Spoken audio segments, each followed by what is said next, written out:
Hi, so here's the pillows to make heart pillows out of flannel or regular cotton. They are going to be a little bit beefier than this, so you just need some type of stuffing, and you need woven fabric. You can even use baby fabric or baby blanket, which is what I did for my little guy, and then something to make a little heart, of course, palm-shaped heart pillow with a little hook or just a regular one. It's very simple. It takes you half an hour to do both. I think I timed myself doing that. So these are super cute. I hope you enjoy them. It's great for Valentine's Day. So this is part of the challenge. Thanks. Bye. So this is the tutorial. I have to do voiceover because I actually didn't record this. We're going to start off with the pattern pieces. Here I've printed them out, but there's also a projector once available. So generally use your scissors that are not for your fabric. Please don't use your fabric scissors to cut these out. So these are different scissors that I'm going to use, and I'm cutting out the strap. You will also notice that the pattern is going to be different than what's shown because I actually did a revision for these. The strap is slightly wider. This is for the palm-sized heart. And I don't know why I've converted over to using a projector because it takes me so long to cut something out of a single piece of paper. Now, if I could just pick up the sheet of paper, the dots for where to leave open have been moved to the lower right hand corner. I'm pointing right there. Well, this would have been lovely if the video actually recorded all of the sound, but it did not. So this tutorial is actually going to be a complete solo along. Almost complete so long. It's going to do all of the parts that are on the desk. My other camera shot the parts where I was sewing all weird.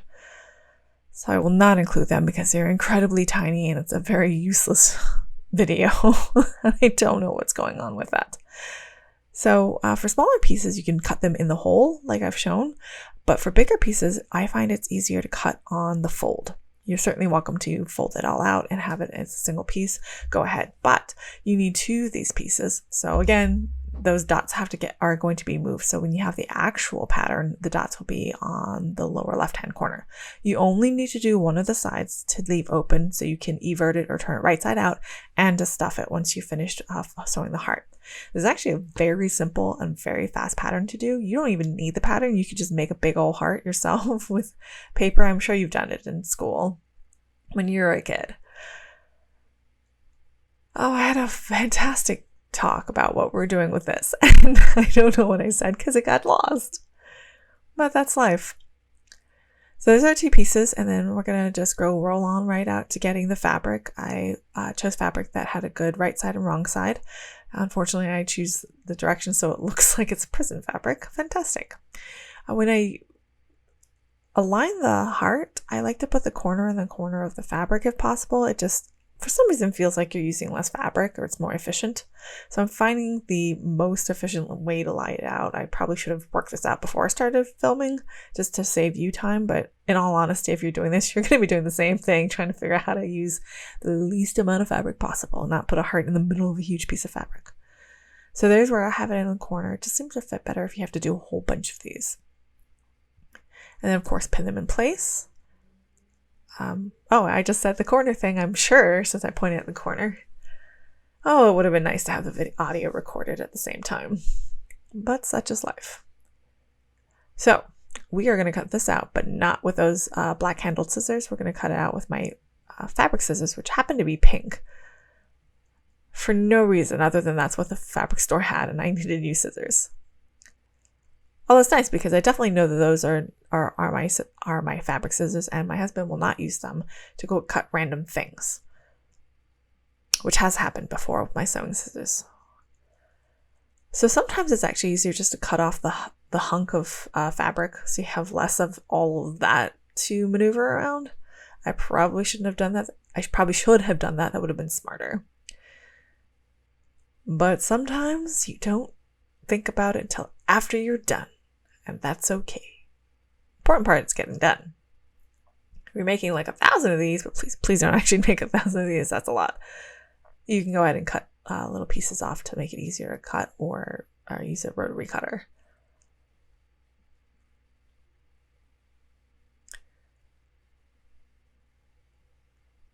So then I'm going to put this together because I forgot to put the strap inside of it. So you can certainly make the small pillow without the strap. Oh, I lied. I am not putting it together yet. I'm making the big heart. Or the strap. Yes, let's just completely make myself a liar. I obviously haven't watched this footage since I filmed it, which is like 2 days ago. So you want to, this one, I made a drafting mistake. You will have the correct width. It should be 1.25 inches wide and I believe 3 inches tall. So I'm actually going to make this a little bit wider so it's easier to fold because I actually did it originally and I was like, wait, this is a stupid idea. This does not fold at all.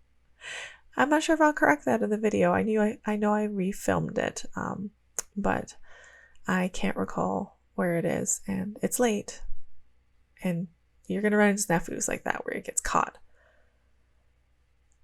I don't know why I thought that was wide enough.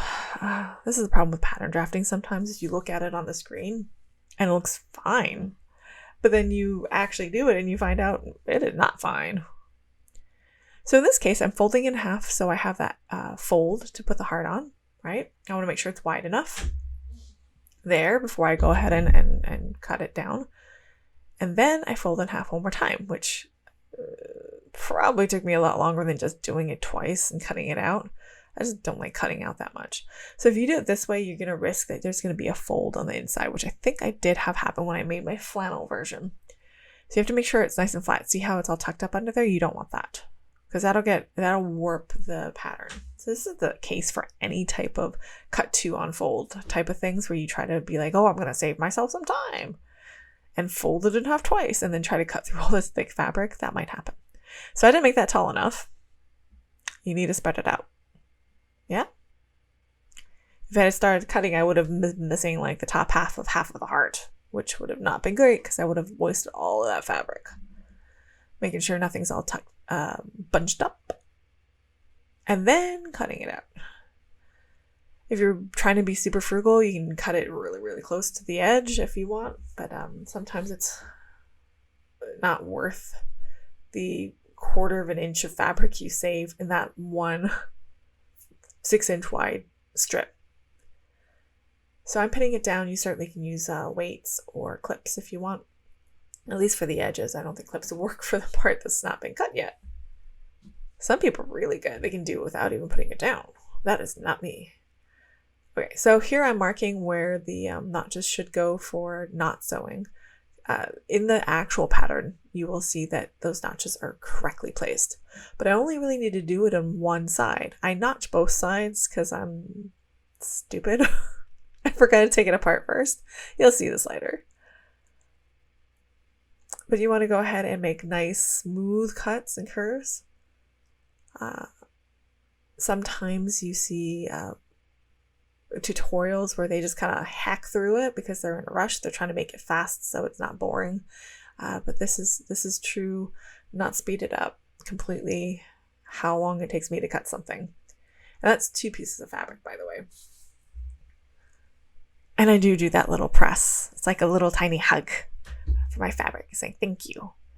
Half the time it takes me forever to pick out the fabric and then figure out how I'm going to lay out the pattern. So I made the cut. You can see I cut through both layers. You don't need to do that, just one layer. But you do need to make both sides so you know where to start and stop. Oh, I did not cut through the little corner. That's okay. I didn't cut through the corner. You can just do that again. A little bit more is better than not enough. So here's another way of making a notch, is by folding in half and making a little shallow triangle. Sometimes I get lazy. I don't like to, for some reason it feels like easier than doing the notch where you cut one side at an angle and the other side at an angle. I don't know why. It's probably the same amount of time, honestly. It's like going down south feels like going downhill. If you're a Lord of the Rings fan, you know what I'm talking about. So we're opening this up and we're going to put the right sides together. So of course is going to be a very similar technique for the palm size. And you can see where I'm tracing it out, where you're going to sew not where I pointed. So everywhere else around the edge at 3/8 of an inch or wider, narrower, I should say. So narrower it is, the bigger the pillow is going to end up being. This is, of course, probably a pillow made for more of a toddler, when it's okay for them to sleep with a pillow type of thing, or just a little take along for a young child to to go to school, preschool. So I'm pinning it in, and there is absolutely no reason to rhyme on whether or not I do it parallel or perpendicular there is. I am marking where I'm not going to sew. You can see where I'm tracing out where you should sew. I do leave that little 2 inches above the corner so that when you flip it over, it's already got that nice crisp edge and the corners there. I've noticed that if you go all the way to the corner without sewing, you're going to have a hard time getting it to make that corner when you have to sew it up. So here's the other piece where you put it right side to right side. It is the exact same concept. I only filmed this for purposes of having it as a straight shot so you could sew along. And then I messed up the actual videotaping of the sewing because my other camera is old as bejesus and I have no idea what I did with it. So between those 2 pins, we're not going to sew. We're going to sew around here. This one's a little critical to make sure that the shape of the sewing matches the heart shape that you want, because if not, that's going to warp everything. Okay, so here's where I attempt to fold this in half and then half again. It's just patently ridiculously tiny. It will be, sorry, moth just blew up my face. It will be the correct size. You don't have to do this tiny nonsense, but you can't even see what I'm doing, honestly. It's so tiny. I don't know what I was thinking. You fold 2 ends towards the middle, and you fold those 2 ends together like a taco. I love tacos. They're delicious. So here's where I figure out, oh, that is the wrong size. I've got to make a wider strip. I'll edit this out. No, I'm not going to edit this out. I'm lazy. It's going to stay right in that I made a mistake. That's the problem with pattern drafting, though, is you make mistakes in sizing. Sometimes it's just a very subtle thing. Oh, here I'm showing it as what it would look like if it was a big. You want to fold it in half so you know where the center is. And then fold the 2 ends together. Pretend the end on the top is straight. Because I was trying to do this really quickly. And then you pull the pieces in. I should be folding it down if I'm not fiddling with the fabric. So they go in towards the middle and then fold it down, and then you sew along that outside edge.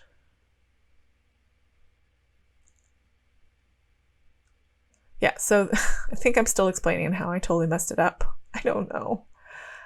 Oh yeah, this is incredibly accurate. Just hold it down, sure, safe. Do not do this at home, children. Not actually safe or accurate. The actual pattern will be correct. I think I've said that like 4 times. I'm just very embarrassed that I didn't think about this before I started filming. And I didn't want to have to redo everything. So I tried to do just one straight shot instead of cutting away.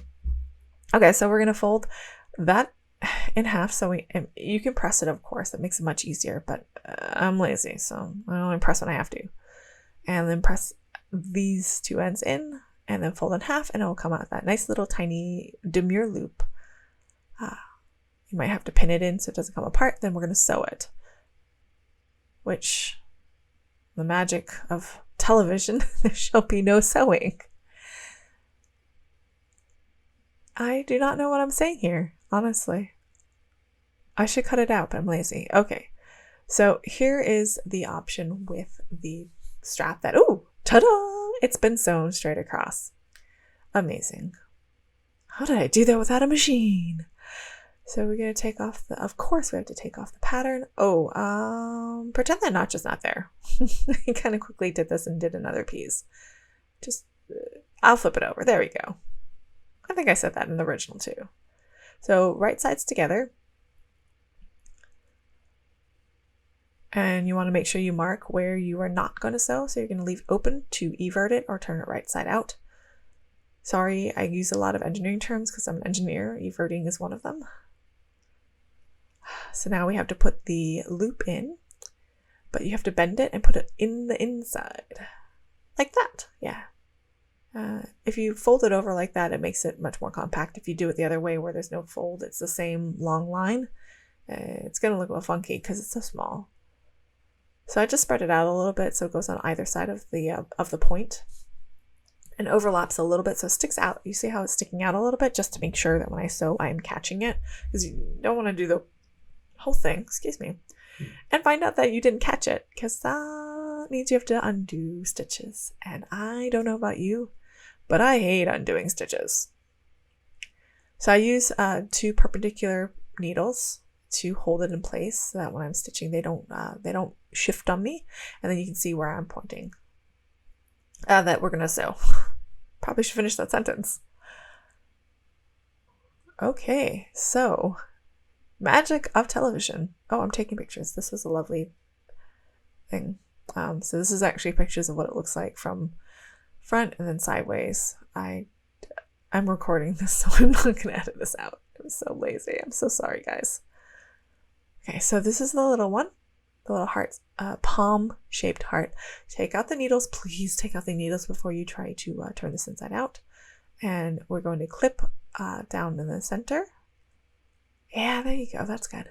You can see it now. You might want to make a V notch if it's particularly stiff material. And then clip around the curves so that it will sit nicely. If not, you're going to have all this. I don't even need. Why am I clipping there? That was silly of me. I wasn't thinking. You don't have to clip the straight parts. Clip the corners so that there's less bulk. I like to clip diagonally like that and then clip the other side, of course. Wow, I did not make sure that was in frame. I am so sorry. I am a terrible filmographer. Really? Oh, I'm showing how to make, that's the traditional way of making a notch.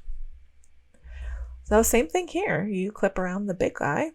Do not clip through the threads. There is a way to fix it. Oh, I think I literally said it then. So there is a way to fix it. I think I have a tutorial video on that, but essentially you just go back over on the sewing machine, forward and backward stitch both ends to catch where it's not been cut first, and then go through the cut if the cut's not that deep. If it is deep, you might have to patch it, unfortunately.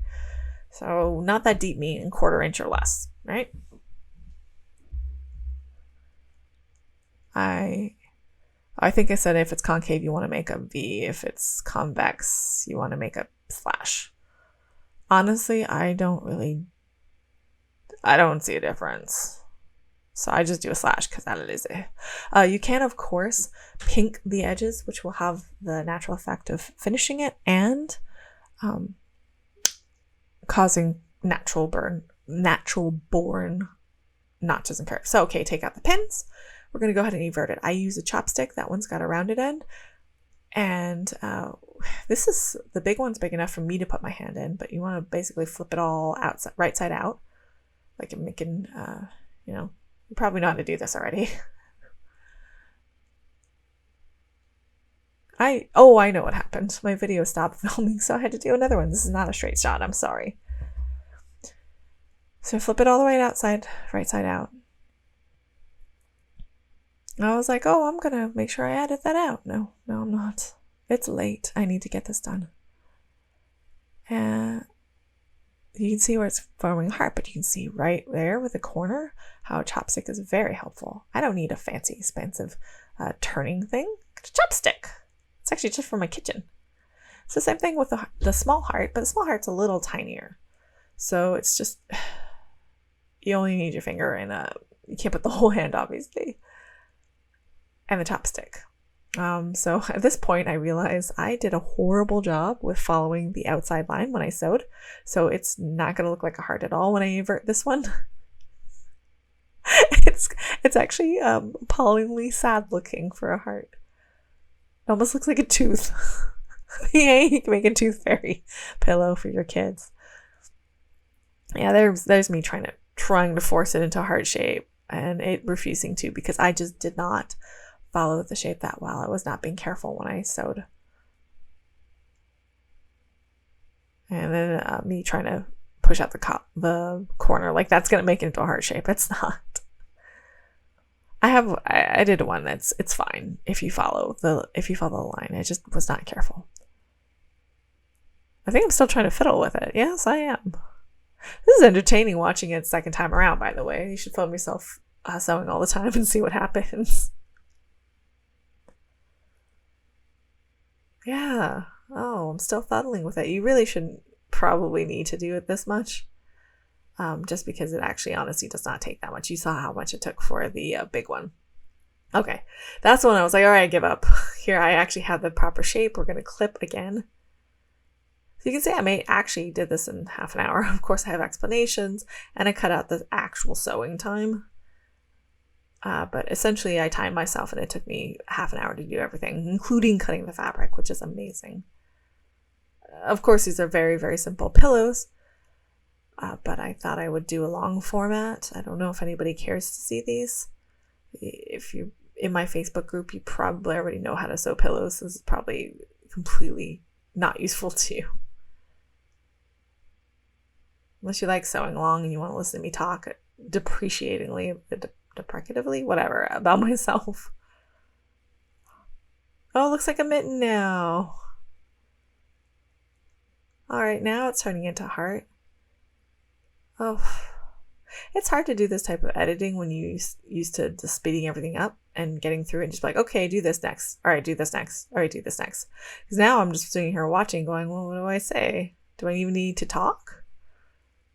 Maybe. All right, and then I got to do the bottom corner. There, that looks like a heart. Okay, so now we're ready to stuff. Let's talk about stuffing. You can use batting, which means you're gonna have to do several layers and cut it generally in the shape, or you can use like something like polyfill or other type of filling.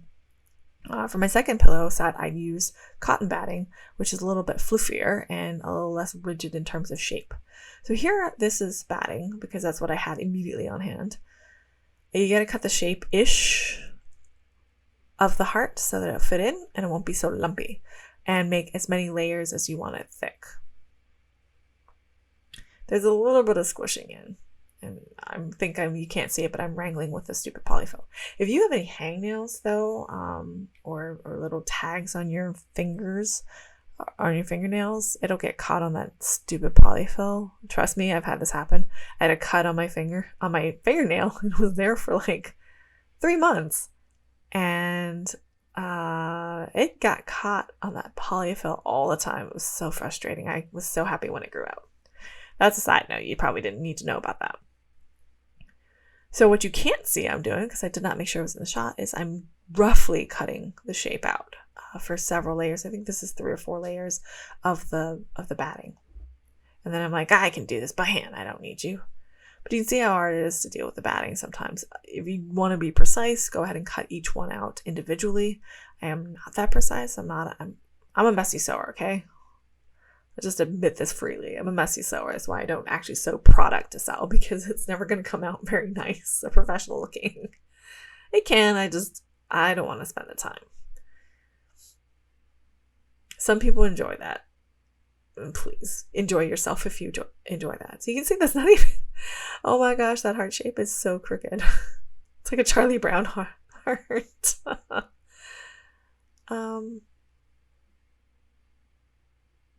So it's the same thing for the tiny one, just a much smaller heart. Yeah, the tiny one might lend itself to putting scraps in a little bit better. It has less chance to become lumpy.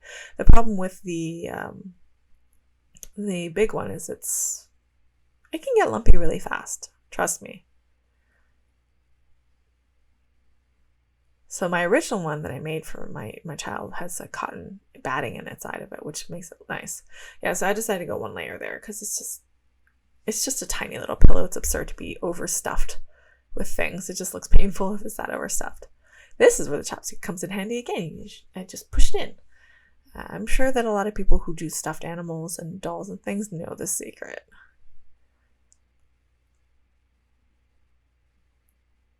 That took a lot more time than it really should have to demonstrate the filling. So you can see where it's a little bit too big. I'm going to trim it, probably. Yes, I am going to trim it, if I remember correctly. Yay! I did remember correctly. And then put the extra to fill that in. We're just going to stuff that in there. It doesn't have to be one cohesive piece because no one's going to see it. What you probably don't want is a little bit of lumpiness. So you want to make sure that it's flat, not all bunched up on one side. If you have cotton batting where you can kind of shred it apart, or other type of polyfill, then you don't have to worry about it. But I do not have polyfill available, and I would have to go in the other room to get the cotton batting, and I was lazy, so we're going to have this anemic, lumpy heart. That looks like it's from Prison Pillow. I should have made it diagonal or something. That's okay. Okay, so this is how it is with basically 3 layers of that. I think it's about an inch thick. It's kind of small, but that's okay. So now we have to sew it up, which means you're almost done. Oh, I'm putting another layer in. Never mind, I'm not almost done. I wasn't satisfied. I wanted to be a little bit bulkier, not so flat. We'll get there. This is like the actual process, right? Of sewing. I mean, I might make a quick version. If you made it this far, though, you probably don't care for the quick version. Okay, so now we have to still fill it with more. Oh, lovely. I could have just done this later. I'm going to give this to my kid later, so I want to make sure it's fluffy enough for him. He likes fluffy things. I mean, what kid doesn't like fluffy things? So sometimes it's a little bit of work to make sure that it's all evenly distributed. It's not all bunched up on one side, or it's lumpy. It's still kind of lumpy, but it's looking a little bit more plush, as it were. A rotund, big boned. So you can see where it's got to fold in, and we have to make, we have to close the stitching. So this is going to be a ladder stitch, and this is how I make the knot. That's how I make the knot. If other people do it the other way, a different way, go right ahead. So I'm showing it twice. You're going to go around twice, overlap, and then roll it off your finger. It'll start automatically making a knot. Oh, I wish that would focus. Oh, well. It's autofocus. Sometimes you can't make it do it. And then pull. Okay. I'm actually cutting that off now because that's too big of a knot. This is the Shiko thread, which is cotton. It's a heavier gauge, but I like it for doing this type of sewing so you can see it really well. So you can put it on the inside and pull it up through. You can generally see where the seam should be and where the fold should be. And we're going to go across and stitch up along the fold. Yeah, parallel to the edge, and then across so it's perpendicular, and then stitch up parallel. You can make these as big, as wide, or as narrow as you want them to be, as what's physically possible. Of course, it's not going to be, for me, as good as the sewing machine, because the sewing machine is consistently small. You can see it's much bigger. Oh, there's the needle. Fell out of my hand. You can see that my stitches are much wider than a normal sewing machine. So it looks like the top of a football. You know where the football laces are? So about every inch and a half, I would recommend pulling slightly to close up that part, just so it doesn't get tangled when you get all the way to the end. These aren't super long gaps that you have to open up anyway, so you shouldn't have as much problems.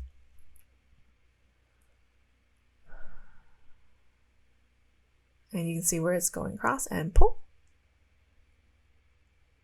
It's a gentle pull. It's not an aggressive pull. You don't want it bunching up. You just want it to just gently come together and be snug enough that it won't have gaping holes. This is an amazing stitch to do things like if you have a tear that you want to repair on something, you can't get to the underside of it, like a lined jacket, for example, to seal this up. You just go all the way here. In the interest of showing the entire thing in real life, you can sit here. Well, I do the entire 4 inches that needs to be seamed up. So you just have to make sure that your thread does not get tangled, because if it gets tangled and knotted, it can stop and you'll have this random thread just sticking out. You won't be able to do this. Or you can pull it and see how it seals itself up. Oh, we're almost there. Yay. I feel like we've been on a journey, especially since I have to talk through this and just sit here and watch it. It's much more dynamic to talk through it while you're doing it than afterwards. Oh, I'm sorry. That's out of screenshot.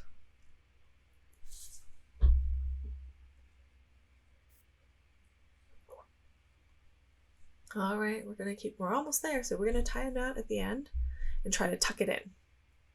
If you have a better way of tying a knot, please show me. Oh, I lost it. I'm sorry. Hello, I'm back. It got tangled. See what I mean? You have to make sure it doesn't get tangled. Still tangled. The longer your string is, the more tendency it has to tangle. Of course, you can't have it too short. We have no workable length. Oh yeah, see how smooth that is? It looks like the rest of the pillow. You can't see the stitching, as opposed to like whip stitching over the ends or a running stitch. I think I'm doing a whip stitch right now to demonstrate, but I'm not actually going to complete it because I don't like that finish. If you're going for the look where it's obviously been done, this is the running stitch, like that, and then you pull it all the way through. You can see where the needle is. That's where the stitching would be. But if you're going for an obvious repair look or an obvious sewing look, then by all means use the other stitch. This is just a hidden stitch. It's again the ladder stitch. Oops. If you heard that, sorry, I hit my mug on the computer. Okay, so we're almost done. Very close. Eventually, we'll get there. Okay, so closing it up, then you need to make a knot. But that's too much. See how that it's all bunched up? You don't want to pull that much. Yeah, that's good, where it's flat. Okay, so we're gonna go on the inside, pull it up. I'm gonna leave a little bit of a loop. And this is my way of knotting. I'm sure there's actually better, more official ways. Then go through the loop twice. And then pull tight.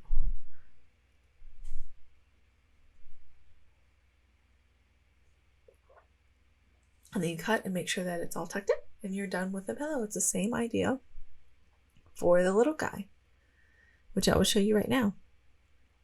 On the non-defective one, or an arrow. It looks like an arrow. Or strawberry? Not what we're going for. We're going for a heart. It's the same idea. You need thread. Embroidery thread works well too.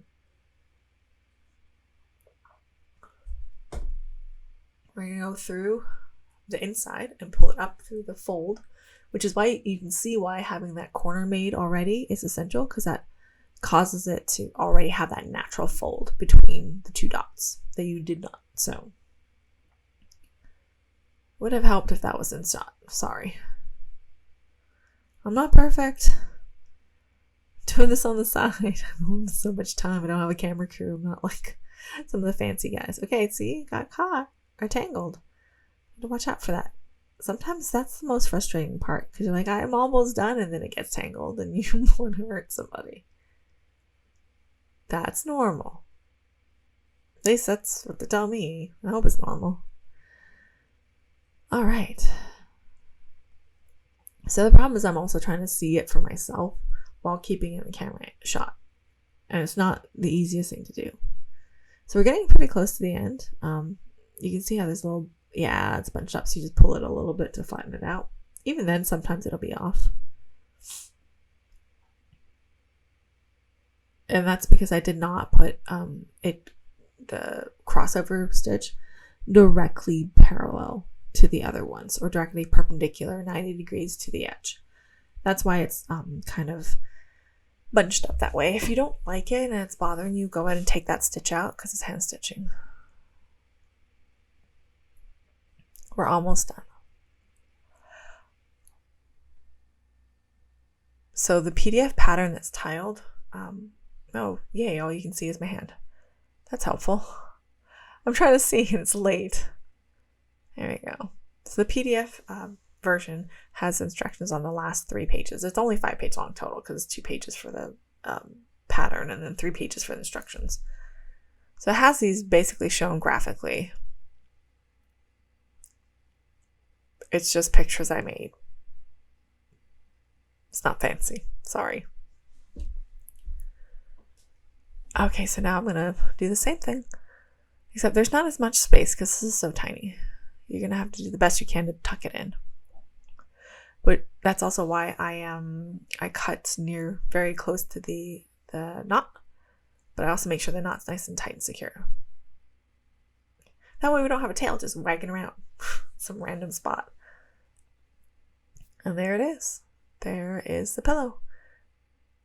It's very cute. It's super easy. It should take you less than half an hour. Probably no more than a quarter of a yard. Maybe not even that much if you make the little tiny hearts. There's my poor little sad one. That's okay. It's got a loop and everything. Thank you.